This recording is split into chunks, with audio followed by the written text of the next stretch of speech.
아니, 도시락 장사하시는 분이 우리 집안이랑 어울리긴 하나요?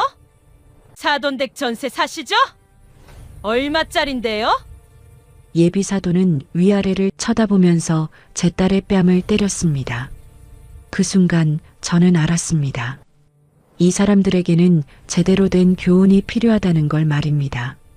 저는 평생 도시락 장사로 딸 하나 키워낸 평범한 엄마였습니다. 아니, 적어도 겉으로는 그렇게 보였을 겁니다. 제 딸 수진이가 결혼한다고 했을 때 저는 그저 좋은 사람 만나 행복하게 살기만을 바랐습니다. 그런데 상견례 날 예비 사돈이 던진 한마디가 모든 걸 바꿔놓았습니다. 사실 저에게는 아무도 모르는 비밀이 있었습니다. 도시락 가게 하나로 시작해서 이제는 전국에 프랜차이즈를 둔 사업가였고 강남 일대 건물만 20채가 넘는 부동산 재벌이었습니다. 하지만 저는 여전히 작은 아파트에 살며 소박한 삶을 선택했습니다. 돈이 사람을 바꾸는 걸 너무 많이 봤기 때문입니다. 그런데 제 딸을 무시한 그 사돈네가 바로 제가 소유한 건물에 전세로 살고 있었다니. 운명의 장난이었을까요? 아니면 하늘이 준 기회였을까요?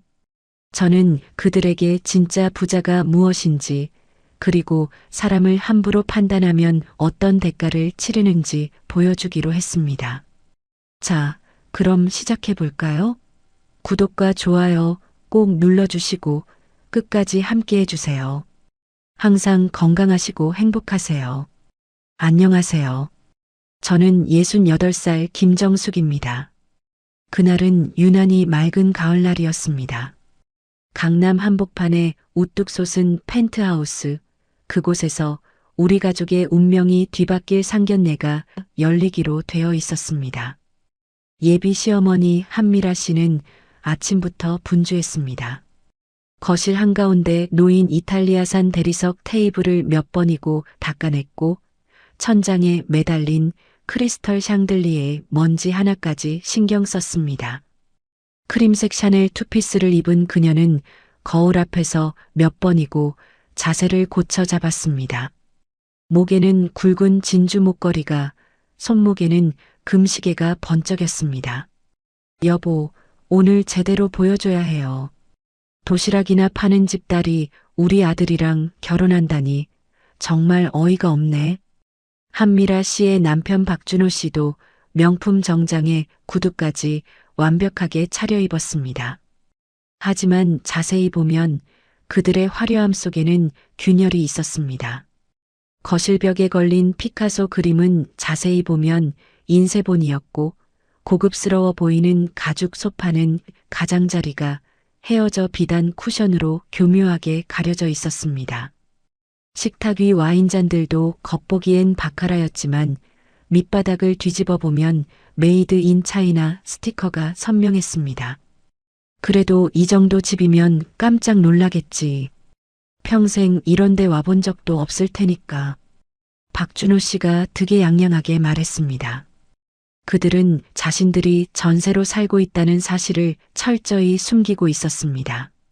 아니, 어쩌면 스스로도 잊으려 했는지 모릅니다. 매달 내야 하는 월세가 밀려가고 있다는 현실을 말입니다. 한편 서울 외곽의 작은 아파트에서는 전혀 다른 풍경이 펼쳐지고 있었습니다. 저는 딸 수진이를 위해 정성껏 다린 한복 저고리를 꺼내 놓았습니다. 화려하지는 않지만 단아한 연분홍색 저고리였습니다. 수진이는 거울 앞에서 불안한 표정을 감추지 못했습니다. 엄마, 정말 괜찮을까? 준영이 부모님이 날 마음에 안 들어 하시면 어떡해? 저는 딸의 어깨를 다독였습니다. 제 마음속에는 이미 불길한 예감이 스쳐 지나갔지만 딸 앞에서는 담담하게 말했습니다. 수진아, 겉모습이 전부가 아니야. 엄마가 평생 살면서 깨달은 게 있다면 겉만 번지르하게 꾸미고 속은 텅 비어 있는 사람들이 얼마나 많은지 몰라. 내가 진심을 다하면 알아봐 주실 거야. 우리가 준비한 선물은 소박했습니다. 제가 새벽부터 일어나 직접 빚은 송편과 약과였습니다. 비싼 선물은 아니었지만 정성만큼은 그 무엇과도 바꿀 수 없었습니다. 수진이는 할머니의 유품인 작은 금 귀걸이를 귀에 걸었습니다. 화려하지 않아도 품위가 있었습니다. 엄마, 우리 늦지 말고 가자. 수진이가 긴장한 목소리로 말했습니다. 저는 딸의 손을 꼭 잡아주었습니다. 그때까지만 해도 저는 몰랐습니다. 앞으로 벌어질 일이 우리 인생을 얼마나 크게 뒤흔들어 놓을지 말입니다. 강남 펜트하우스 앞에 도착했을 때 수진이의 손이 차갑게 식어 있었습니다. 저는 딸을 안심시키려 미소를 지었지만 사실 저도 긴장되기는 마찬가지였습니다. 엘리베이터가 최상층에 도착하자 무거운 대문이 열렸습니다. 어서 오세요. 들어오시죠. 한미라 씨가 우리를 맞았습니다. 그녀의 시선이 우리를 위아래로 훑는 게 느껴졌습니다.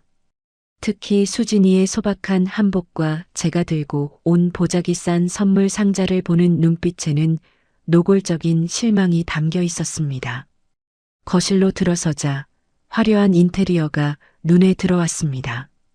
수진이는 작은 감탄사를 내뱉었지만 저는 본능적으로 알 수 있었습니다. 이 집의 화려함 뒤에 숨겨진 허술함을 말입니다. 오랜 세월 장사를 하며 사람을 봐온 제 눈은 속일 수 없었습니다. 앉으세요. 차라도 한 잔 드시죠. 박준호 씨가 거만한 자세로 소파에 앉으며 말했습니다. 테이블 위에는 비싼 닭이 세트가 놓여 있었지만 자세히 보니 찻잔 밑바닥에 미세한 금이 가 있었습니다. 이거 직접 만드신 거예요? 요즘 누가 이런 걸 직접 만들어요. 사 먹으면 편한데. 한미라 씨가 제가 가져온 송편 상자를 열어보며 코웃음을 쳤습니다. 수진이의 얼굴이 붉어졌습니다. 저는 침착하게 대답했습니다. 정성은 돈으로 살 수 없는 법이죠. 우리 수진이가 시댁에 처음 인사드리는 자리인데 엄마 마음을 담고 싶었습니다. 그래요? 뭐 마음이야 고맙죠. 한미라 씨의 대답은 건성이었습니다. 그녀는 곧바로 화제를 돌렸습니다. 그런데 따님이 초등학교 선생님이시라고요? 요즘 교사 월급이 얼마나 되나요? 질문의 의도가 뻔히 보였습니다. 수진이가 대답하려 하자 박준호 씨가 끼어들었습니다. 교사면 박봉 아닌가? 우리 준영이는 대기업 다니는데 수입 차이가 꽤 날 텐데 괜찮겠어요? 분위기가 싸늘해졌습니다. 저는 더 이상 참을 수 없었습니다. 오늘은 우리 아이들이 잘 살아보겠다고 양가 어른들께 인사드리는 자리입니다. 호구조사하는 자리는 아니지 않습니까? 제 목소리는 차분했지만 단호했습니다. 한미라 씨와 박준호 씨의 얼굴이 굳어졌습니다. 잠시 어색한 침묵이 흘렀습니다. 바로 그때 현관문이 열리며 준영이가 들어왔습니다. 어머님, 아버님, 늦어서 죄송합니다. 수진아, 괜찮아? 준영이의 등장으로 분위기가 조금 누그러졌습니다. 하지만 그것도 잠시뿐이었습니다. 박준호 씨가 다시 입을 열었습니다. 그나저나 사돈댁은 자가인가요? 전세인가요? 직설적인 질문이었습니다. 수진이가 머뭇거리며 대답했습니다. 저희는 전세로 살고 있습니다. 그 순간 한미라 씨가 큰 한숨을 내쉬었습니다. 마치 예상했다는 듯한 반응이었습니다. 역시 그렇군요. 솔직히 말씀드리자면 우리 준영이 스펙에 그쪽 집안은 좀 안 맞지 않나 싶네요. 그녀의 말은 날카로운 칼날 같았습니다. 수진이의 눈에 눈물이 고였습니다. 결혼은 사랑만으로 하는 게 아니에요. 집안끼리 하는 거죠. 체면이라는 게 있잖아요. 한미라 씨가 계속해서 독설을 퍼부었습니다. 저는 주먹을 꽉 쥐었습니다. 하지만 아직은 때가 아니었습니다. 준영아, 넌 정말 이 결혼하고 싶니? 솔직히 내 수준에 안 맞잖아. 박준호 씨까지 가세했습니다. 준영이가 당황하며 부모님을 말리려 했지만 이미 상황은 걷잡을 수 없이 악화되고 있었습니다. 근본도 없는 것들이 우리 집안에 들어오려고 하다니. 한미라 씨의 마지막 말에 수진이는 결국 눈물을 터뜨리며 자리를 박차고 일어났습니다. 수진아. 준영이가 수진이를 따라 나가려 했지만 박준호 씨가 아들을 붙잡았습니다. 나도. 어차피 안 될 결혼이야. 저는 천천히 일어났습니다. 그리고 한미라 씨와 박준호 씨를 차례로 바라보았습니다. 오늘 일은 잊지 않겠습니다. 제 목소리는 차가웠습니다. 그들은 제 말의 진짜 의미를 알아차리지 못했겠죠. 자신들이 무엇을 건드렸는지 곧 알게 될 것이었습니다. 집으로 돌아오는 내내 수진이는 울음을 멈추지 못했습니다. 저는 딸을 꼭 안아주었습니다. 그리고 마음속으로 다짐했습니다. 이대로는 절대 끝낼 수 없다고 말입니다. 그날 밤 저는 오랜만에 제 비상금고를 열었습니다. 그 안에는 제가 평생 모은 부동산 계약서들이 차곡차곡 쌓여 있었습니다. 그 중에서 한 장을 꺼내 들었습니다. 바로 강남 펜트하우스, 한미라 씨 부부가 살고 있는 그 집의 등기부등본이었습니다. 이제 시작이야. 저는 조용히 중얼거렸습니다. 진짜 전쟁은 이제부터였습니다. 상견례가 끝난 지 사흘째 되는 날이었습니다. 수진이는 여전히 상처에서 벗어나지 못하고 있었습니다. 방에서 나오지도 않고 밥도 제대로 먹지 않았습니다. 준영이가 몇 번이나 연락을 했지만 수진이는 받지 않았습니다.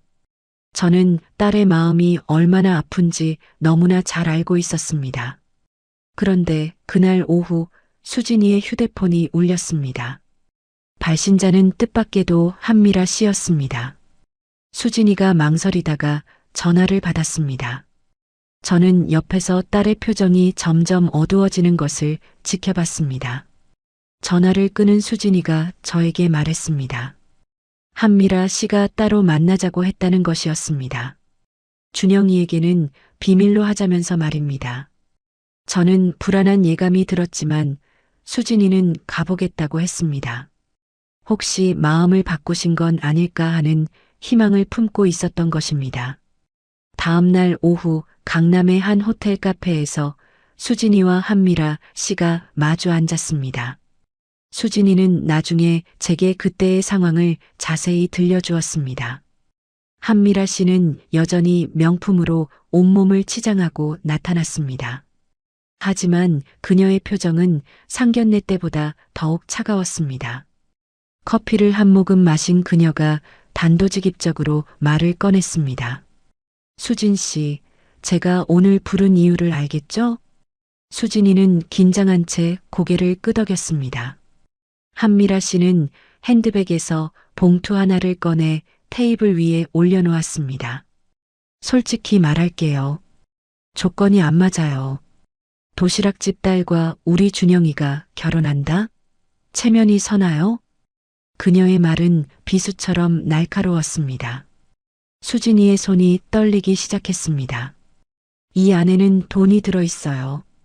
깨끗하게 정리하고 떠나요. 그게 준영이를 위한 진짜 사랑 아닐까요? 수진이는 봉투를 쳐다보지도 않았습니다. 눈물이 뺨을 타고 흘러내렸습니다. 한미라 씨는 아랑곳하지 않고 계속 말을 이어갔습니다.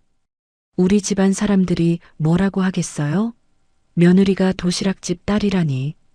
준영이 회사에서도 창피할 거예요. 수진이는 더 이상 듣지 못하고 자리에서 일어났습니다. 그리고 떨리는 목소리로 말했습니다. 저는 준영 씨를 사랑해요. 돈 때문에 포기할 수 없어요. 한미라 씨가 비웃음을 터뜨렸습니다. 사랑? 사랑으로 밥 먹고 살 수 있나요? 현실을 보세요. 수진이는 카페를 뛰쳐나왔습니다.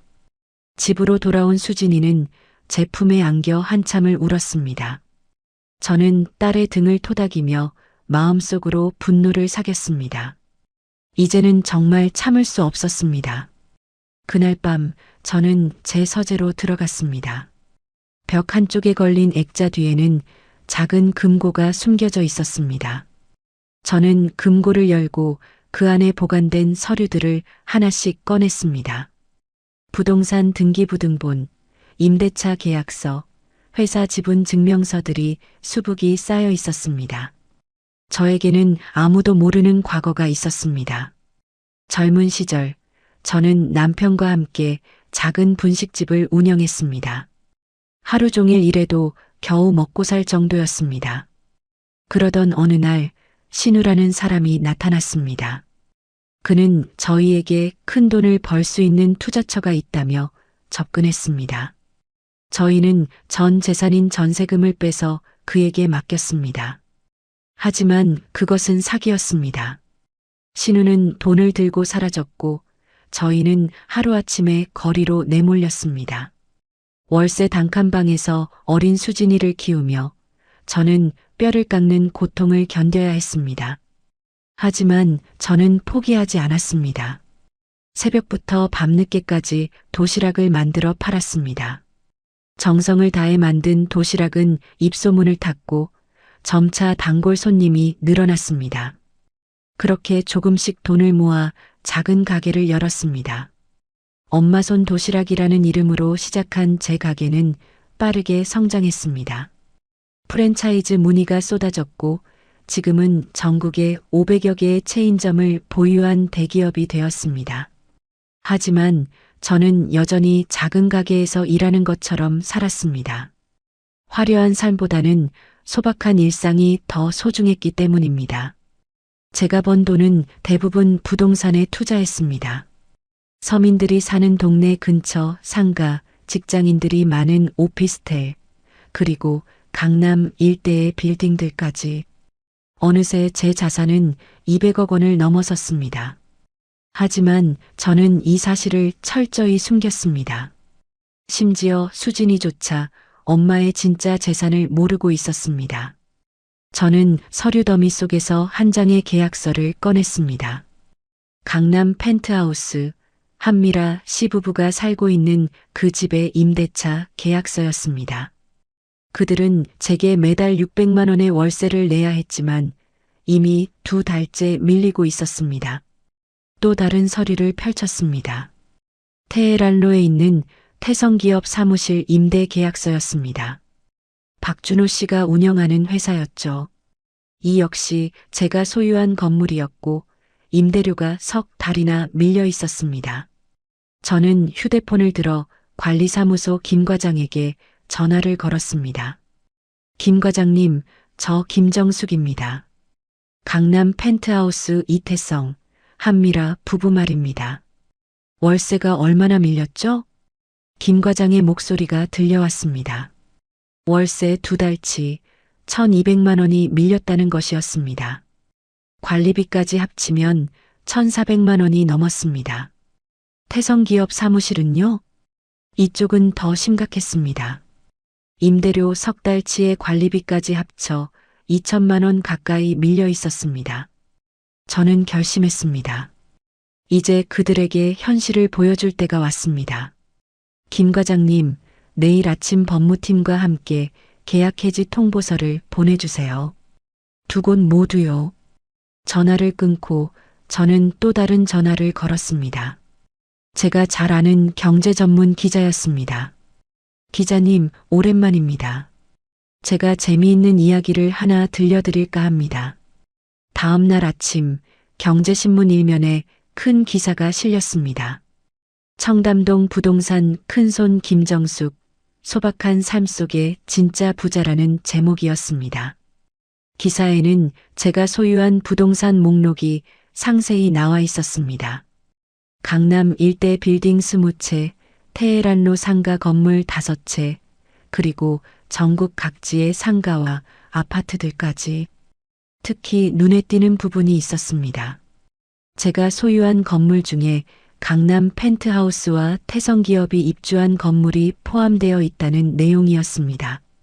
기사는 제가 여전히 도시락 가게를 운영하며 소박하게 살고 있다는 점을 강조했습니다. 진정한 부자의 품격이 무엇인지 보여주는 사례라고 평가했습니다. 그날 오전 한미라 씨는 여느 때처럼 거실에서 차를 마시고 있었습니다. 그녀의 휴대폰이 요란하게 울렸습니다. 지인들로부터 연락이 쏟아졌습니다. 모두 같은 기사를 보고 전화한 것이었습니다. 미라야, 이 기사 봤어? 김정숙이라는 사람, 너희 건물주잖아. 한미라 씨는 황급히 기사를 확인했습니다. 그녀의 얼굴이 하얗게 질렸습니다. 김정숙, 그 이름이 너무나 익숙했습니다. 바로 수진이의 어머니였습니다. 여보, 큰일 났어요. 한미라 씨가 소리쳤습니다. 박준호 씨가 서재에서 뛰어나왔습니다. 기사를 본 그의 얼굴도 사색이 되었습니다. 이게 무슨 소리야?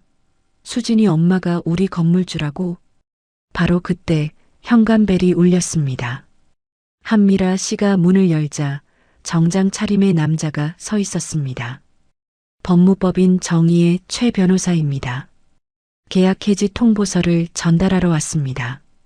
최 변호사는 서류 봉투를 건넸습니다.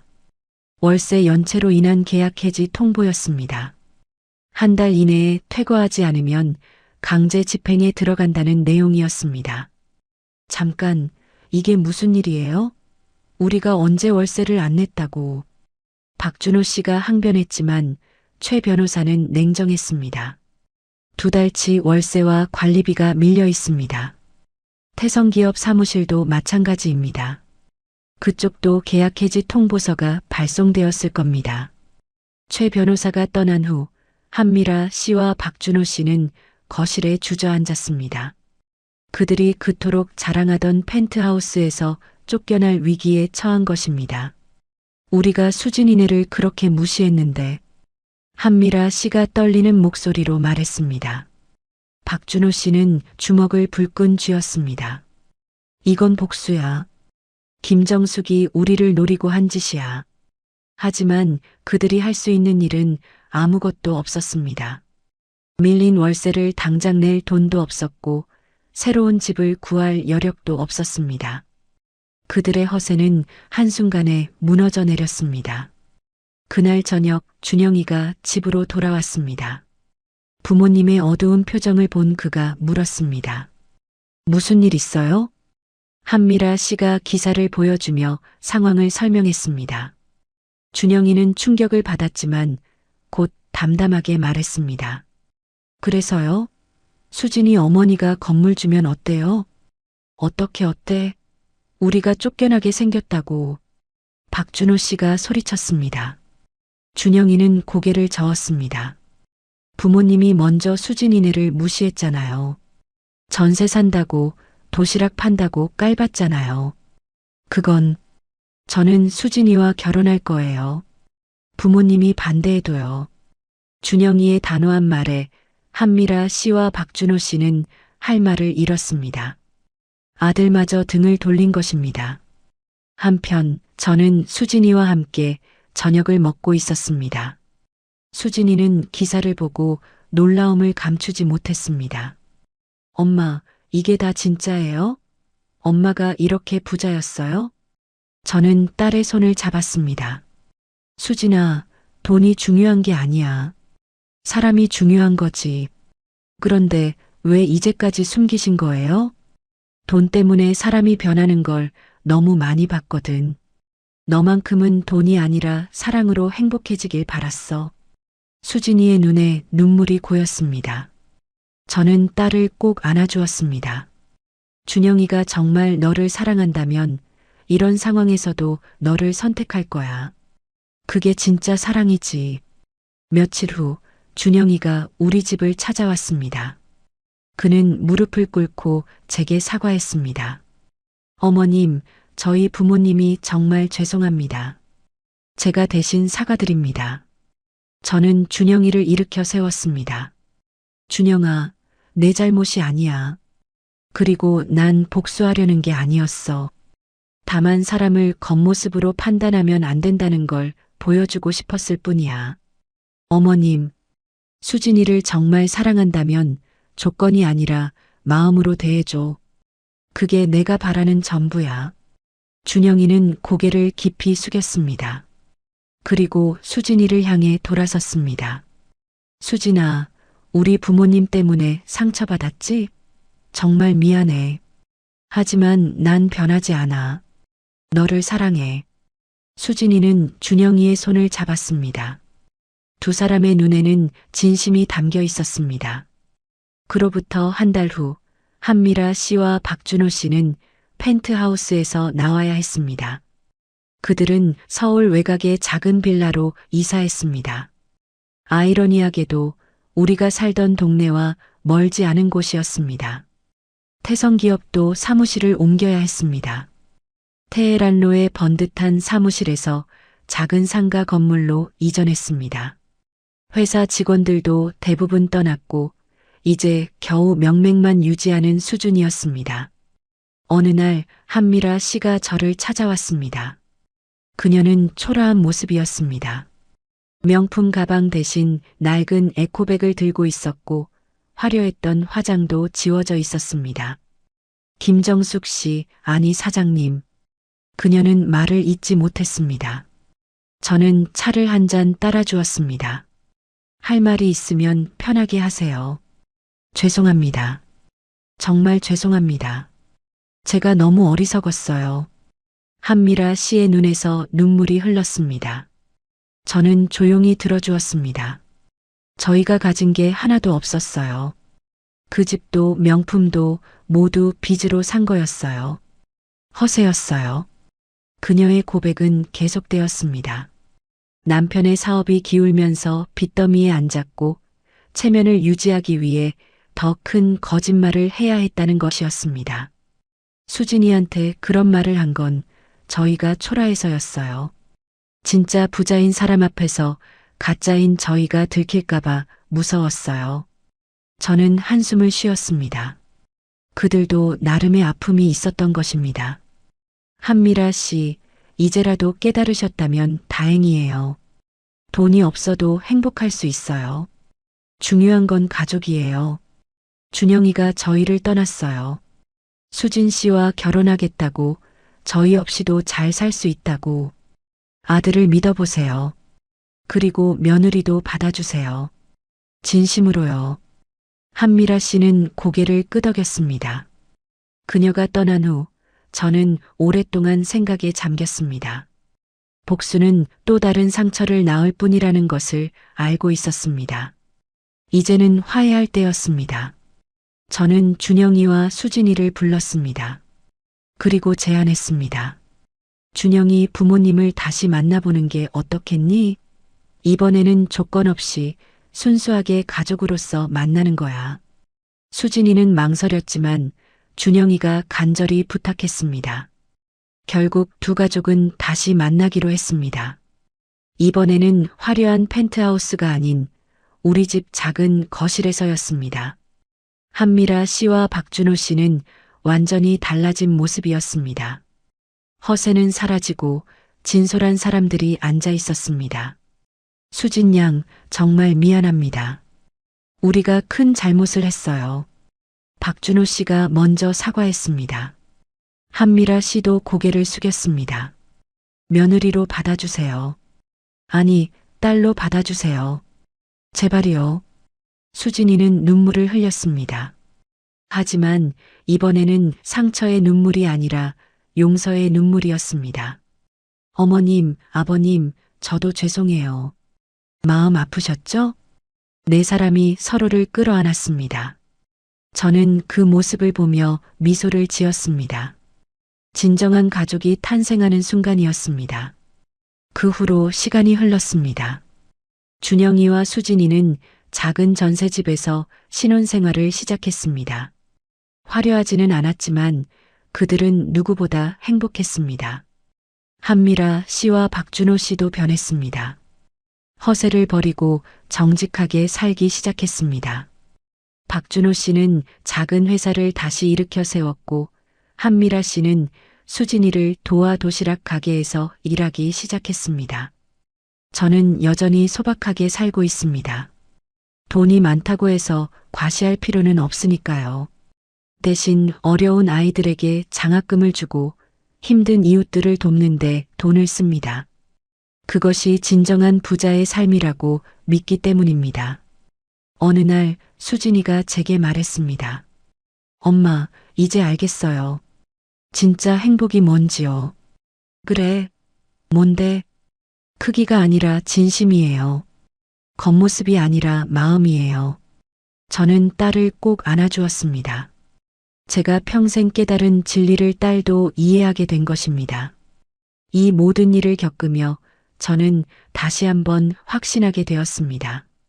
사람은 겉모습으로 판단해서는 안 된다는 것을, 진정한 가치는 눈에 보이지 않는 곳에 있다는 것을, 그리고 가장 중요한 것은 사랑과 용서라는 것을 말입니다.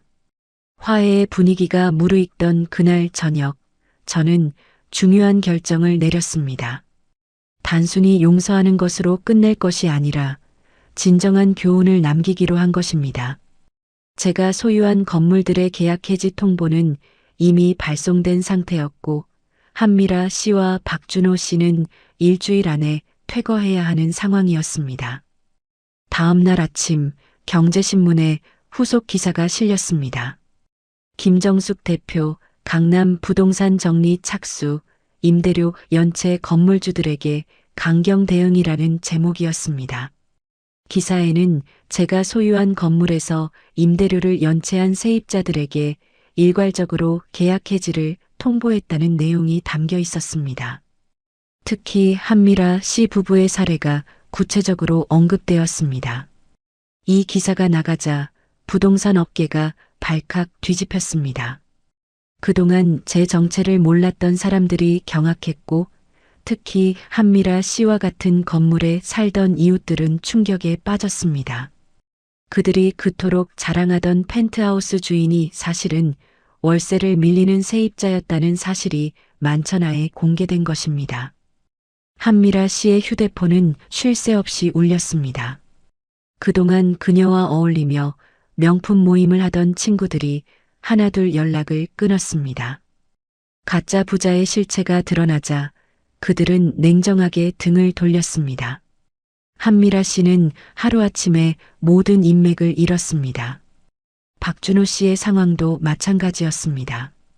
태성기업의 거래처들이 계약을 취소하기 시작했고 투자자들은 자금을 회수했습니다. 회사는 순식간에 무너져 내렸습니다. 직원들은 밀린 월급을 받지 못한 채 뿔뿔이 흩어졌고 박준호 씨는 빈손으로 사무실을 나와야 했습니다. 그날 밤 준영이가 부모님 집을 찾았습니다. 텅 빈 펜트하우스에는 이삿짐 박스만 쌓여 있었습니다. 한미라 씨와 박준호 씨는 거실 바닥에 앉아 망연자실한 표정이었습니다. 엄마, 아빠 괜찮아요? 준영이의 목소리에 한미라 씨가 고개를 들었습니다. 그녀의 눈은 퉁퉁 부어 있었습니다. 준영아, 우리가 정말 바보였어. 없는 걸 있는 척하고 가난한 걸 부자인 척하고. 박준호 씨도 고개를 떨구었습니다. 평생 쌓아온 자존심이 한순간에 무너진 것입니다. 이제 어떻게 살아야 할지 모르겠다. 준영이는 부모님 곁에 앉았습니다. 그리고 조용히 말했습니다. 처음부터 다시 시작하면 돼요. 정직하게, 성실하게. 한미라 씨가 아들을 바라보았습니다. 준영이의 눈에는 원망 대신 연민이 담겨 있었습니다. 수진이 어머니가 우리를 용서해 주실까? 이미 용서하셨어요. 어머니는 복수가 아니라 교훈을 주고 싶으셨대요. 그 순간 현관벨이 울렸습니다. 문을 열자 저와 수진이가 서 있었습니다. 저는 손에 서류 봉투를 들고 있었습니다. 한미라 씨와 박준호 씨는 놀란 표정으로 저희를 맞았습니다. 저는 거실로 들어가 서류를 테이블 위에 올려놓았습니다. 이게 뭐죠? 박준호 씨가 조심스럽게 물었습니다. 저는 차분하게 설명했습니다. 새로운 임대차 계약서예요. 제가 소유한 작은 상가 건물이 하나 있는데 거기서 새 출발을 해보시는 게 어떨까 해서요. 한미라 씨의 눈이 휘둥그레졌습니다. 그녀는 믿을 수 없다는 표정으로 서류를 확인했습니다. 월세는 이전의 10분의 1 수준이었고 보증금도 최소한으로 책정되어 있었습니다. 왜 이렇게까지 해주시는 거죠? 저는 한미라 씨를 똑바로 바라보았습니다. 우리는 이제 가족이 될 사이잖아요. 가족은 어려울 때 서로 돕는 거예요. 박준호 씨의 눈에 눈물이 고였습니다. 평생 자존심으로 살아온 그가 처음으로 진심 어린 감사를 표현했습니다. 정말 감사합니다. 수진이가 한미라 씨에게 다가갔습니다. 그리고 따뜻하게 손을 잡았습니다. 어머님, 우리 다시 시작해요. 진짜 가족으로. 한미라 씨는 더 이상 말을 잇지 못하고 눈물을 쏟았습니다. 그것은 후회의 눈물이자 감사의 눈물이었습니다. 일주일 후 한미라 씨와 박준호 씨는 서울 변두리의 작은 아파트로 이사했습니다. 펜트하우스와는 비교할 수 없을 정도로 소박한 곳이었지만 그들의 표정은 오히려 편안해 보였습니다. 더 이상 거짓으로 꾸밀 필요가 없었기 때문입니다. 박준호 씨는 제가 마련해준 작은 사무실에서 사업을 다시 시작했습니다. 규모는 작았지만 이번에는 정직하게 운영하기로 마음먹었습니다. 한미라 씨는 놀랍게도 제 도시락 가게에서 일하고 싶다고 했습니다. 사장님, 저도 처음부터 배우고 싶어요. 정직하게 일해서 돈 버는 법을요. 저는 흔쾌히 승낙했습니다. 한미라 씨는 새벽부터 나와 도시락을 만들기 시작했습니다. 처음에는 서툴렀지만 점차 손놀림이 능숙해졌습니다. 무엇보다 그녀의 표정이 밝아졌습니다. 명품으로 치장했을 때보다 훨씬 생기 있어 보였습니다. 한 달이 지난 어느 날 한미라 씨가 제게 말했습니다. 사장님, 이제야 알겠어요. 진짜 행복이 뭔지. 그래요? 뭔가요? 땀 흘려번 돈의 가치예요. 그리고 정직한 삶의 보람이요. 저는 그녀의 변화에 진심으로 기뻐했습니다. 사람은 누구나 실수를 하지만 중요한 것은 그 실수에서 배우는 것이었습니다. 준영이와 수진이의 결혼 준비도 순조롭게 진행되었습니다.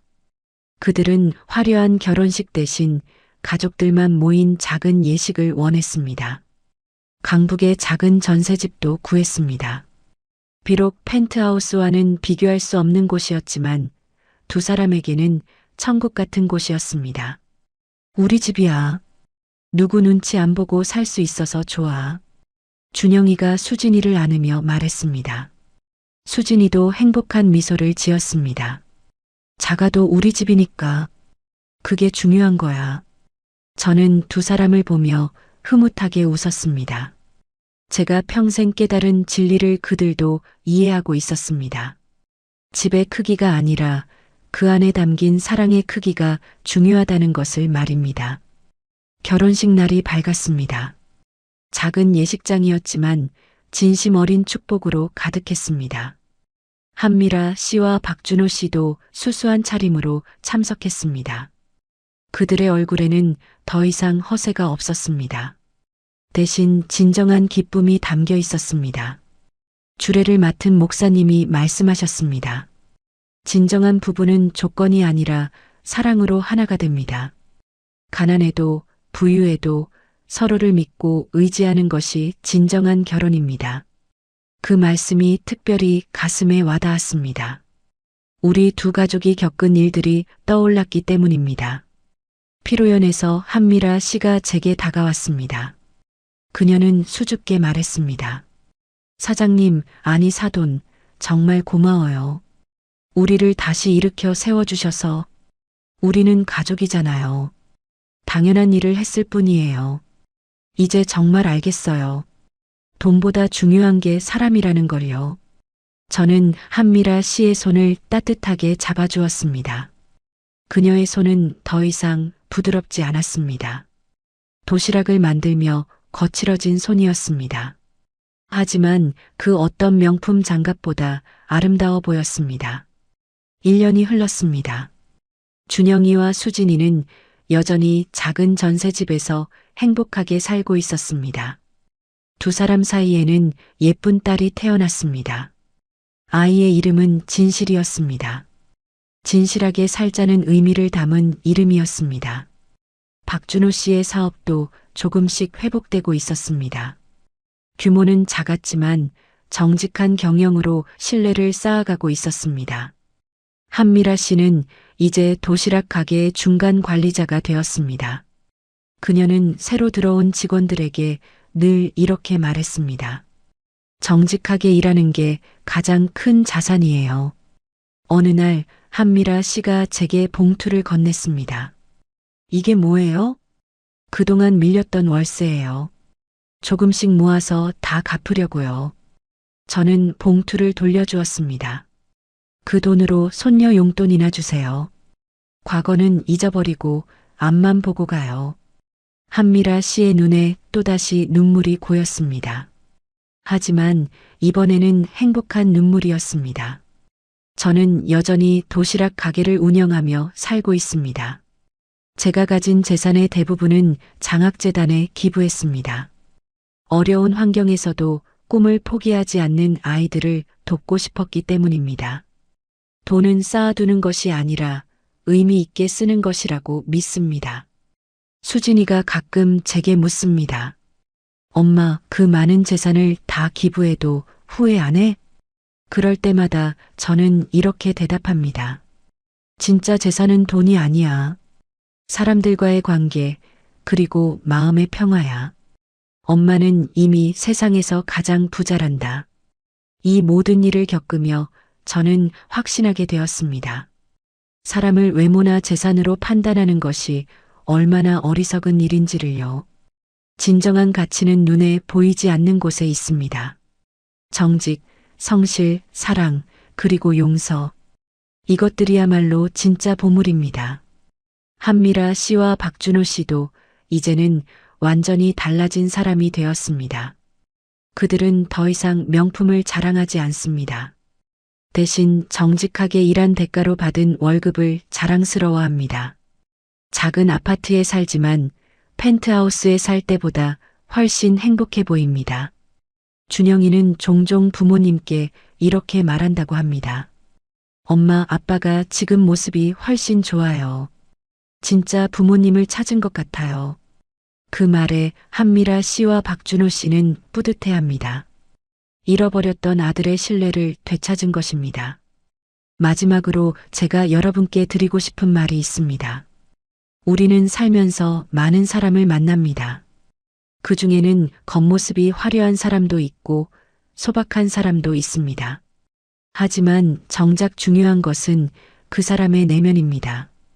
진실한 마음, 따뜻한 정, 그리고 정직한 삶의 태도, 이것들이 사람의 진짜 가치를 결정합니다.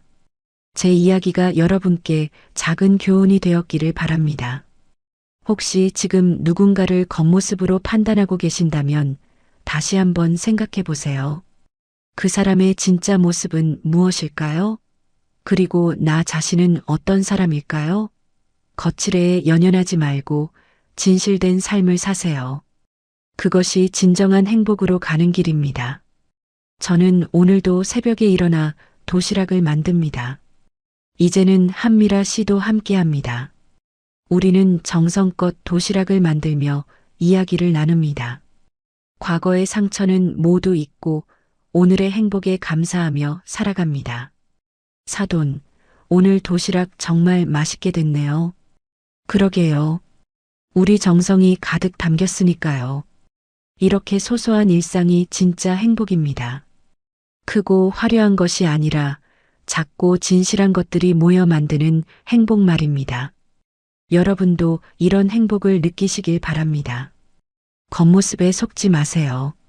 진짜를 보는 눈을 기르세요. 그리고 무엇보다 여러분 자신이 진짜가 되세요. 그것이 제가 평생을 살며 깨달은 가장 큰 지혜입니다. 이 영상이 마음에 드셨다면 좋아요와 구독 버튼을 눌러주세요. 여러분의 응원이 저에게 큰 힘이 됩니다. 감사합니다.